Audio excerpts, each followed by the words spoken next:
नमस्कार दोस्तों, स्वागत है आप सभी का द इन्फॉर्मपुर में। आज हम लोग भारत व बिहार की जलवायु तथा मृदा से संबंधित कुछ महत्वपूर्ण प्रश्नों को सॉल्व करेंगे जो आपकी आने वाली बिहार शिक्षक भर्ती परीक्षा की दृष्टि से महत्वपूर्ण है। तो चलिए वीडियो को शुरू करते हैं। यहाँ पर पहला प्रश्न देखेंगे। पहला प्रश्न है, किसी क्षेत्र की जलवायु को निर्धारित करने वाला मुख्य कारक कौन सा है। तो इस प्रश्न में आपसे मुख्य कारक पूछा गया है जो जलवायु को निर्धारित करता है।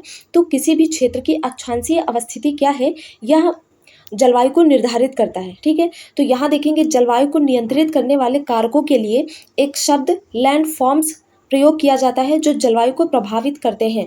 अर्थात ये जो लैंड फॉर्म्स है, अगर हम इसको ऐसे लिखेंगे तो एल जो रिप्रेजेंट करता है वो लैटिट्यूड को, जो जिसका मतलब होता है अक्षांश, ए रिप्रेजेंट करता है एल्टीट्यूड यानी ऊंचाई, एन नियरनेस फ्रॉम सी यानी समुद्र से निकटता, और डी डायरेक्शन ऑफ विंड यानी पवन की दिशा क्या है, और एफ फॉर फॉरेस्ट यानी वन क्या, वन मतलब कितने हैं वहाँ पर उस क्षेत्र में जिस क्षेत्र की हम जलवायु को देख रहे हैं। अब यहाँ पर ओ है यानी ओशियन करंट क्या है, यानी समुद्री जलधाराएं वहाँ पर कैसी हैं या समुद्र कितनी दूर है, यह सब वहाँ पर मतलब किसी भी जलवायु के लिए बहुत ही आवश्यक होता है। अगला है आर फॉर रेनफॉल यानी रेनफॉल मतलब वर्षा, और एम फॉर माउंटेन यानी पर्वत या पहाड़।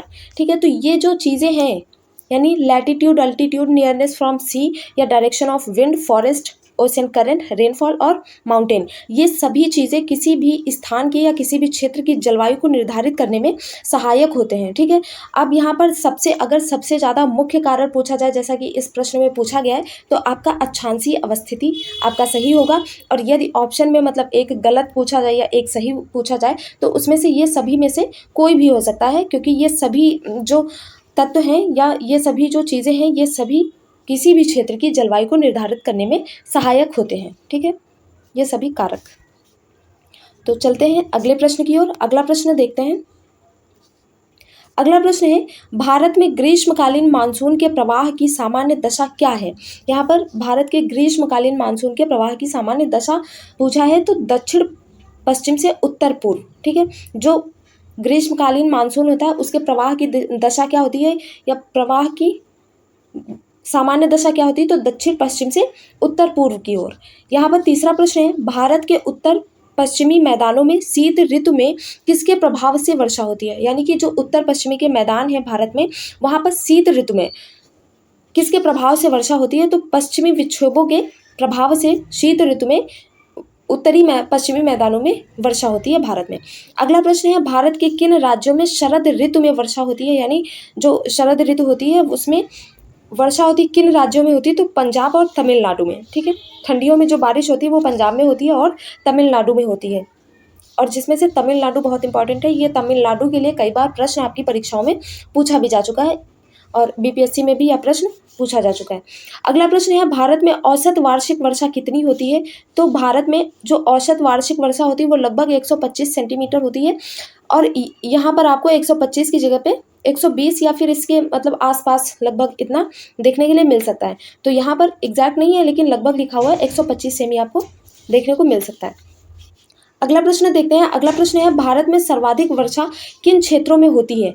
तो यहाँ पर पश्चिमी घाट, पूर्वी घाट और मेघालय में भारत में सर्वाधिक वर्षा होती है। अगर ऐसे मतलब ऑप्शन में केवल राज्यों के नाम हो तो आपका मेघालय सही हो जाएगा कि मेघालय में सर्वाधिक वर्षा होती है, लेकिन यदि ऐसे पूछता है तो यहाँ पर पश्चिमी घाट, पूर्वी घाट और मेघालय, इन तीनों में से कोई भी अगर आपको एक ही दिया होता, मान लो मेघालय नहीं दिया जाएगा, तब आपका पश्चिमी घाट, पूर्वी घाट आंसर हो जाएगा। ठीक है, तो यह भी ध्यान रखेंगे क्योंकि ज़्यादातर माइंड में यही रहता है कि मेघालय में सर्वाधिक वर्षा होती है, तो ये चीज़ ध्यान रखेंगे। ठीक है, यहाँ पर देखेंगे अगला प्रश्न है, भारत में सबसे कम वर्षा वाला स्थान कौन सा है। तो जहाँ पर सबसे कम वर्षा होती है वह स्थान कौन सा है, लेह। अगला प्रश्न देखते हैं। अगला प्रश्न है, कॉफी वर्ष एवं चेरी ब्लॉसम का संबंध है। यानी कॉफी वर्ष एवं चेरी ब्लॉसम का संबंध है, तो यहाँ पर ग्रीष्म ऋतु के समाप्त होते ही पूर्व मानसून की बौछार से संबंध है। ठीक है, यहाँ पर ग्रीष्म ऋतु के समाप्त होते ही पूर्व मानसून की बौछार से संबंधित है और यह कर्नाटक में होती है। अगला प्रश्न है, भारत में दक्षिण पश्चिम मानसून का समय सामान्यतः कब से कब तक होता है। तो जो दक्षिण पश्चिम मानसून होता है भारत में उसका समय क्या होता है, जून से सितंबर तक। ठीक है, अगला प्रश्न है यहाँ पर, भारत में मानसून का आगमन सबसे पहले किस राज्य में होता है। तो मानसून का जो आगमन होता है वो केरल से प्रारंभ होता है, यानी सबसे पहले मानसून का आगमन कहाँ होता है? केरल में। अगला प्रश्न है तमिलनाडु में मानसून के समय के सामान्य महीने कौन से हैं? यानी तमिलनाडु में मानसून के सामान्य महीने कौन से हैं? तो नवंबर से दिसंबर, ठीक है, नवंबर व दिसंबर है। यहाँ पर देखें, मतलब जो तमिलनाडु होता है वहाँ पर जो आपकी ठंडी होती है, ठंडी में भी वहाँ पर बारिश होती है। तो यहाँ पर वर्षा ऋतु के यानी मानसून के जो सामान्यतः समय है वो नवंबर और दिसंबर का टाइम होता है। अगला प्रश्न देखते हैं, उत्तरी पूर्वी मानसून से सबसे अधिक वर्षा प्राप्त करने वाला राज्य कौन सा है? तो यह तमिलनाडु है जो उत्तरी पूर्वी मानसून से सबसे अधिक वर्षा प्राप्त करता है। कौन करता है? तमिलनाडु। अगला प्रश्न है, अमृतसर एवं शिमला लगभग एक ही अक्षांश पर स्थित हैं, किंतु उनकी जलवायु में विभिन्नता का प्रमुख कारण क्या है? तो अभी हमने ऊपर बात करी थी, जो हमारा कोई भी जो जलवायु होती है वो सर्वाधिक किस पे निर्भर होती है? तो अक्षांश पे, अक्षांश से जो है जलवायु निर्धारित होती है। तो यहाँ पर बता रहे हैं कि मतलब अमृतसर जो है और जो शिमला है ये लगभग एक ही अक्षांश पर है, लेकिन फिर भी इनकी जलवायु में विभिन्नता पाई जाती है। तो इसका कारण क्या है? इनकी ऊंचाई की वजह से, ठीक है, ऊंचाई के कारण इनकी जलवायु में विभिन्नता पाई जाती है। यानी कि जैसे उसमें भी बताया गया है, जो अभी मैंने ऊपर जो चार्ट था उसमें क्या क्या मतलब चीज़ें जलवायु को प्रभावित करती हैं, तो उसमें पर्वत वगैरह भी थे। तो यहाँ पर पर्वतों की वजह से ही, यानी उनकी ऊंचाई की वजह से ही यहाँ पर अमृतसर और शिमला के बीच में एक ही अक्षांश पर होने के बावजूद भी उनमें जो जलवायु है वहाँ की, वहाँ पर विभिन्नता देखने के लिए मिलती है। अगला प्रश्न है, भारत में सर्वाधिक दैनिक तापांतर किस स्थान पर पाया जाता है? तो राजस्थान के जो मरुस्थलीय क्षेत्र हैं वहाँ पर सर्वाधिक दैनिक तापांतर, यानी कि दिन और रात जो होता है वहाँ पर जो ताप होता है, यानी जो आपका टेम्परेचर पाया जाता है, तो उसमें बहुत ज़्यादा विभिन्नता देखने के लिए मिलती है। यानी जो राजस्थान के मरुस्थलीय क्षेत्र हैं उनमें दिन के समय बहुत ज़्यादा अधिक, मतलब बहुत अधिक गर्मी होती है, और जो रात होती है वहाँ पर बहुत ज़्यादा ठंडी होती है। तो सर्वाधिक जो तापांतर होता है वो राजस्थान के मरुस्थलीय क्षेत्रों में ज़्यादा देखने के लिए मिलता है, सर्वाधिक। अगला प्रश्न है, भारत में मानसून के प्रस्फोट के लिए किसे उत्तरदायी माना जाता है? भारत में मानसून के प्रस्फोट के लिए किसे उत्तरदायी माना जाता है? तो यहाँ पर पूर्वी जेट प्रवाह को, ठीक है, ये जो जेट है ये एक प्रवाह का नाम है। तो यहाँ पर जो भारत में मानसून का प्रस्फोट होता है उसके लिए किसे उत्तरदायी माना जाता है? पूर्वी जेट प्रवाह को। अगला प्रश्न देखते हैं। अगला प्रश्न है, भारत के सर्वाधिक क्षेत्र में कौन सी मृदा पाई जाती है? तो भारत का जो सर्वाधिक क्षेत्र है उसे जलोढ़ मृदा पाई जाती है, उसमें सर्वाधिक, और इसे कछारी मृदा भी कहते हैं। यानी भारत में सर्वाधिक क्षेत्र में जलोढ़ मृदा पाई जाती है। यहाँ पर है, यहाँ पर रेगुर है, ठीक है, रेगुर मृदा को अन्य किस नाम से जाना जाता है? यहाँ पर आपका रेगुर है, रेगुर मृदा, ठीक है, रेगुर मृदा को अन्य किस नाम से जाना जाता है? तो अन्य इसको काली मृदा के नाम से भी जाना जाता है, रेगुर मृदा को, ठीक है। अब यहाँ पर अगला प्रश्न है, रेगुर मृदा सर्वाधिक में विस्तार किस राज्य में पाया जाता है? यानी रेगुर मृदा का सर्वाधिक विस्तार किस राज्य में पाया जाता है? तो यह महाराष्ट्र में सर्वाधिक रेगुर मृदा का विस्तार पाया जाता है। ध्यान रखेंगे, कहाँ पर? महाराष्ट्र में रेगुर मृदा का सर्वाधिक विस्तार पाया जाता है। अगला प्रश्न है, लेटेराइट मृदा मुख्यतः किन राज्यों में पाई जाती है? पर टाइपिंग मिस्टेक हो गई है, यहाँ पर क्या है? मुख्यतः, ठीक है, लेटेराइट मृदा मुख्यतः किन राज्यों में पाई जाती है? तो यह केरल, कर्नाटक एवं महाराष्ट्र में पाई जाती है आपकी लेटेराइट मृदा। अगला प्रश्न है, यहाँ लोहे की मात्रा अधिक होने के कारण कौन सी मृदा दिनों दिन अनउर्वर होती जा रही है, यानी कि अनुपजाऊ होती जा रही है? तो ये कौन सी मृदा है? लेटेराइट मृदा, ठीक है। और किस कारण यह ऐसी होती जा रही है? लोहे की मात्रा अधिक होने के कारण। अगला प्रश्न है, यहाँ पर अगला प्रश्न है, सबसे कम जलधारण, ठीक है, यहाँ पर है जलधारण,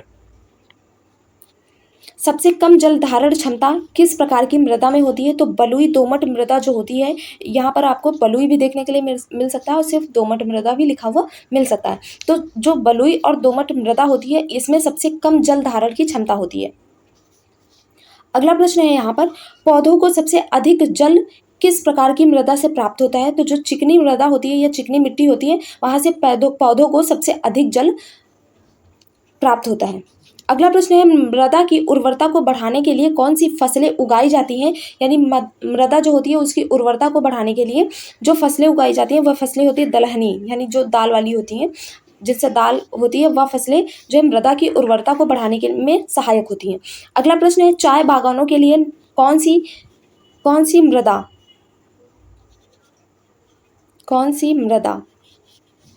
चाय बागानों के लिए कौन सी मृदा उपयुक्त है? तो लेटेराइट मृदा जो है वो चाय बागानों के लिए सबसे ज़्यादा उपयुक्त होती है।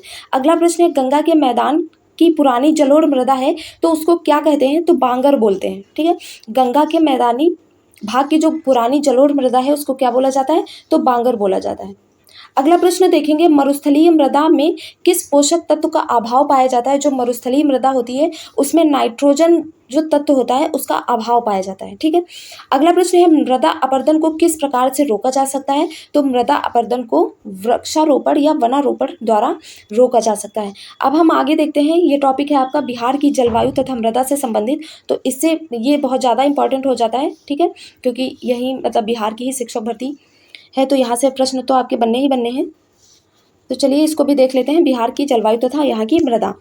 28वां प्रश्न है यहाँ, बिहार किस कटिबंध में स्थित है। तो जो बिहार है वो उपोष्ण कटिबंध में स्थित है। अगला प्रश्न है, बिहार के पूर्वी भाग यानी अररिया, किशनगंज, पूर्णिया व सहरसा में कैसी जलवायु पाई जाती है। तो यहाँ की जलवायु जो है ये आर्द्र है। ठीक है, पूर्वी भाग या इसमें से कोई भी स्थान भी आपसे पर्टिकुलर स्थान का नाम बोल के पूछ सकता है कि अररिया में कैसी जो जलवायु है वो कैसी पाई जाती है, किशनगंज, पूर्णिया, कुछ भी पूछ सकता है आपसे। तो यहाँ पर जो पूर्वी भाग है वहाँ की जलवायु कैसी है, आपकी आर्द्र है।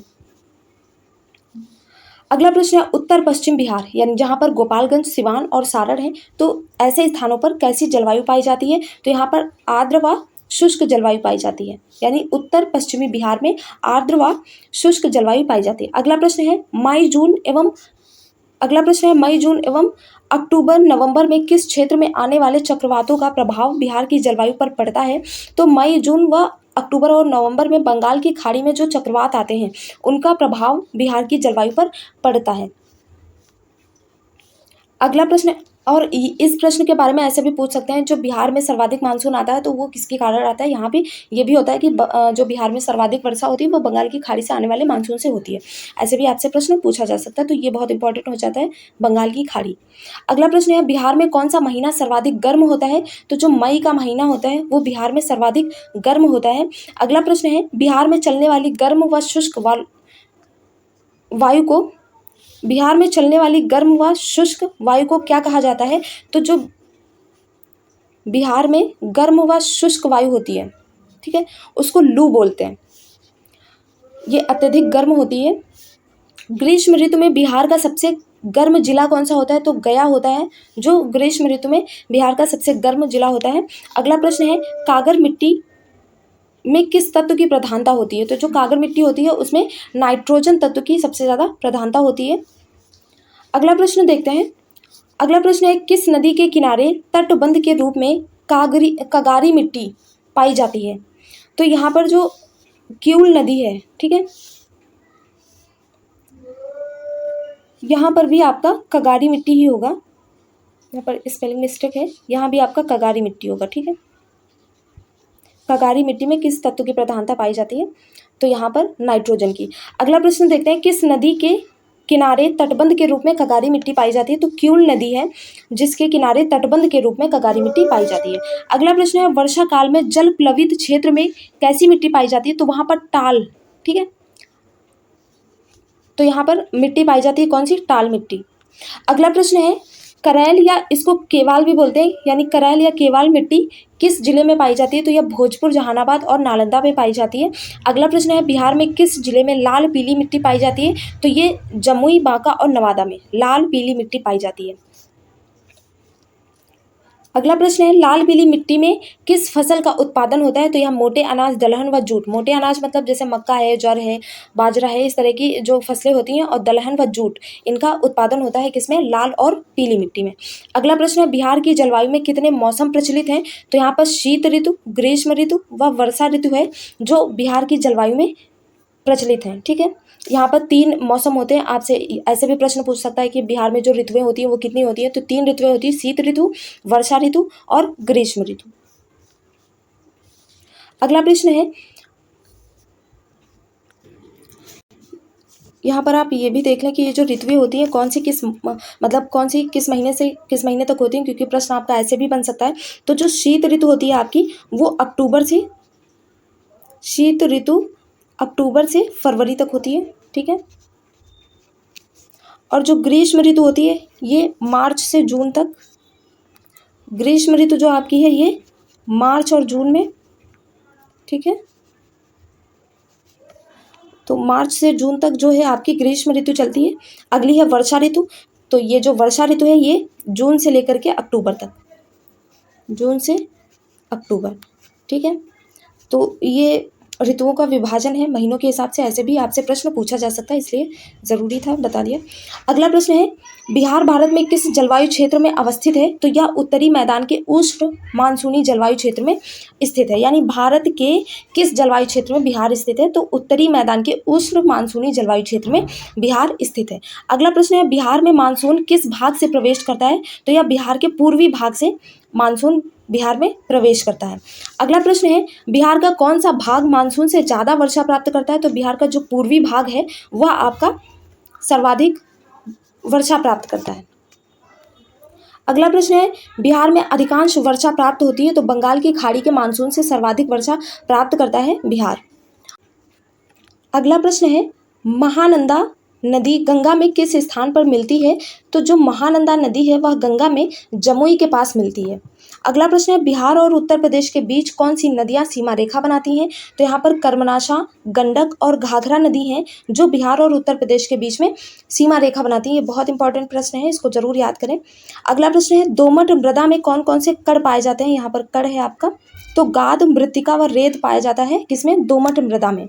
अगला प्रश्न है, काली मृदा किसकी खेती के लिए उपयुक्त मानी जाती है? तो जो काली मृदा यानी रेगुर करके भी आपसे पूछा जा सकता है, क्योंकि काली मृदा को रेगुर मृदा भी कहते हैं। तो यह कपास की खेती के लिए सर्वाधिक उपयुक्त मानी जाती है। अगला प्रश्न है, चंबल घाटी का निर्माण किस भौगोलिक प्रक्रिया से हुआ है? तो ये अवनालिका अपरदन से चंबल घाटी का निर्माण हुआ है। तो यह आज का अंतिम प्रश्न था। उम्मीद करते हैं यह पूरा वीडियो आपको पसंद आया होगा और आपके लिए बहुत हेल्पफुल होगा। तो यदि वीडियो पसंद आता है तो प्लीज़ वीडियो को लाइक करें, शेयर करें और सब्सक्राइब करें हमारे चैनल को। फिर मिलते हैं नेक्स्ट वीडियो में, तब तक के लिए धन्यवाद। जय हिंद।